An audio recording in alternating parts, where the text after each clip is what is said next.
And I realized that if you're homeless, you're there by choice. Like, you are there. You picked the right one today, Cheekbones, because I can definitely talk to you about homelessness being a choice. So in my case, I chose to be homeless instead of staying with a toxic, abusive family that was literally treating me like shit and making me not want to fucking live.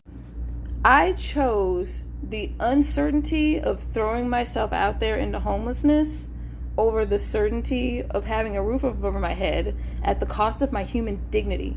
And in a way, homelessness does sacrifice a whole lot of your dignity, because there are people who really do feel entitled to all of your information just to give you the basic necessities. And at the same time, I would do it all over again.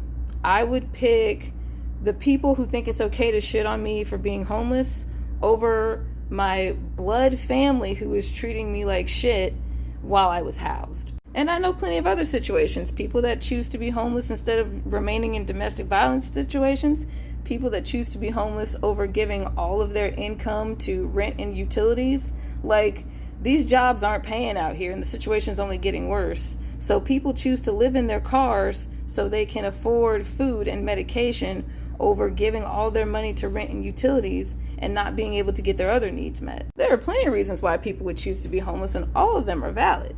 But when you put the highlight on people choosing to be homeless, you are definitely disingenuously leaving out the shadows of the other options from that choice. Now, the indignity that we face after becoming homeless from people like you, that is not a choice. Whether or not someone chose to be homeless and for whatever reason they had, that's not for you to decide what is and isn't valid. The whole world would be better if people just didn't do what you're doing and people were just respectful and believed in human dignity and human worth and treated people with respect throughout all of their decisions, of course, given the decisions aren't hurting other people. And Cheekbones, I want you to think about what I said. I want you to really get into how when you say people choose to be homeless, you are intentionally shadowing the other options that person had over being homeless, and how your attitude towards that is adding to a negative rhetoric of dehumanizing homeless people.